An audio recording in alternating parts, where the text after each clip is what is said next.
What's up, friends? Today we're checking out Klaxon by I-DLE or Klaxon. We'll be looking at it from the perspective of a producer and songwriter, so expect a few pauses to go over specific elements of the song.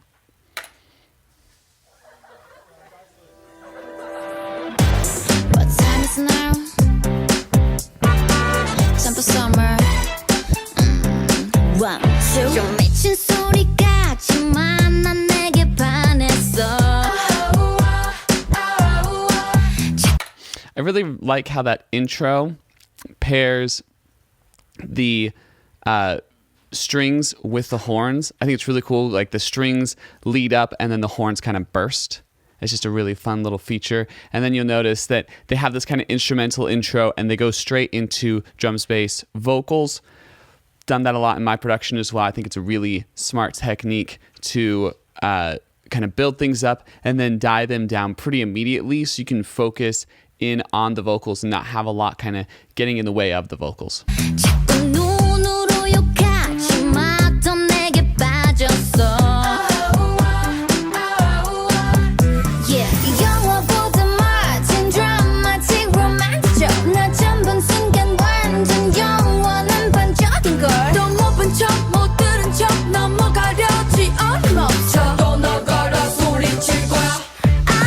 Really love that deeper vocal she does right at the end there. I think it's so cool. It really shows a range and it adds that kind of like weird silliness that we've come to expect from I-DLE. I love doing little different voices when I'm rapping on a track as well. I think it's just like a smart strategy to change up the sound and grabs people's attention for a quick second.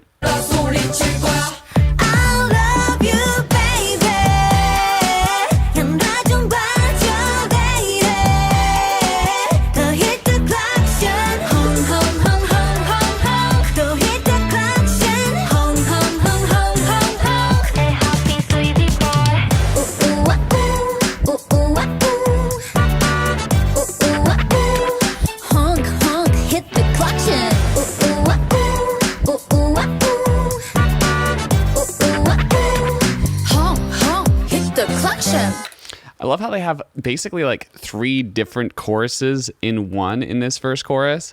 They have the I love you baby part.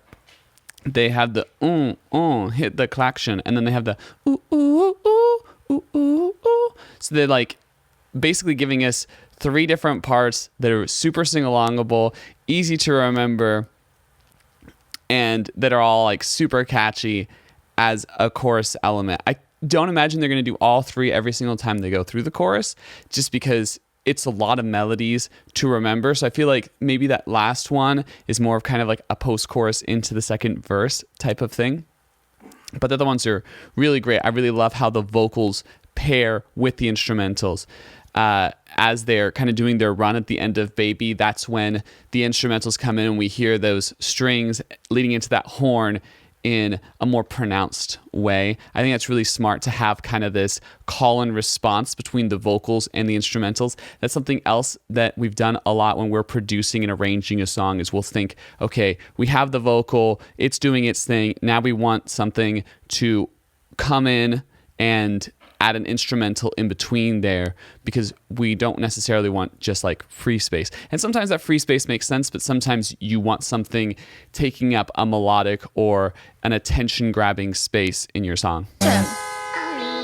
Yeah, open car 타고 drive는 어때? When up people Spice Girls 들고 okay. 야 딱 봐도 그 여잔 불건전해. 그만할 건데 꽃을 튼 남의 옆에. Rehearsal, so beautiful, but don't worry, I don't wanna party time.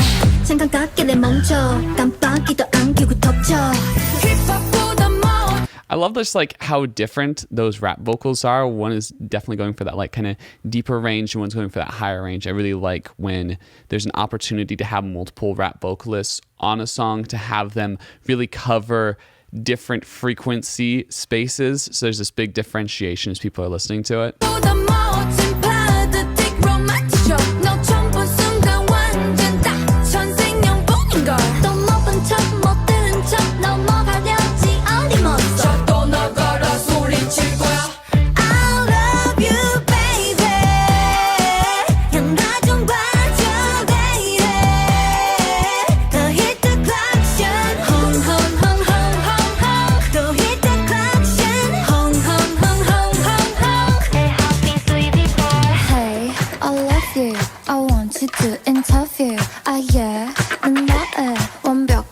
true lover. Hey, I love you. I want you to interview. Yeah, I'm not 완벽한 the true lover. We did the exact same thing just recently where we took a percussion to start the bridge of a song, which I think is such a fun idea because you're getting like this melodic information for so long in a song. It's so fun to cut all that melodic and harmonic information away and you just have a percussive element. So you just have rhythm just for a second. I think it's so interesting. And then you add the vocals in, and then you add the bass in, and you create this like really fun, just like hanging out rhythmic section that's just kind of wilding on people. I think it's such a fun little feature of a song, and it adds so much to the overall vibes that we're getting from the song. Yeah, such a fun technique. And it shows off the drummer too. So if you have a live drummer in a situation, when you're doing that song later, it's like, oh, you can add this like really long drum solo or percussive solo section in the middle of a song, and it gives people a good chance to like dance and just like feel it out. And it's just a really interesting vibe in a live sense as well. I love you, baby.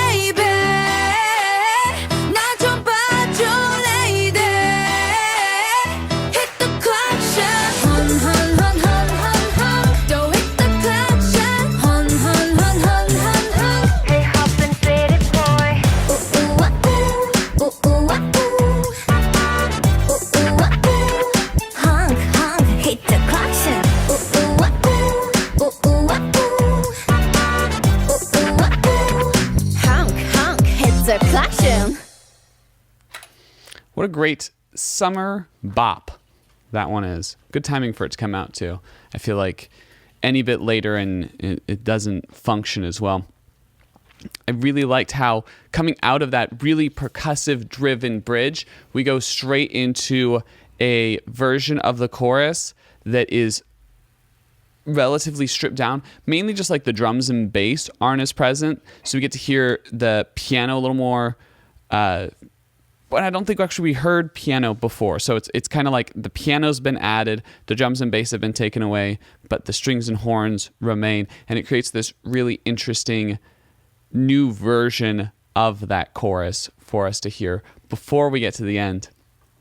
Yeah, I think it's really fun to have those like drop down in energy choruses before the final chorus. I think it's a fun way to kind of arrange a song.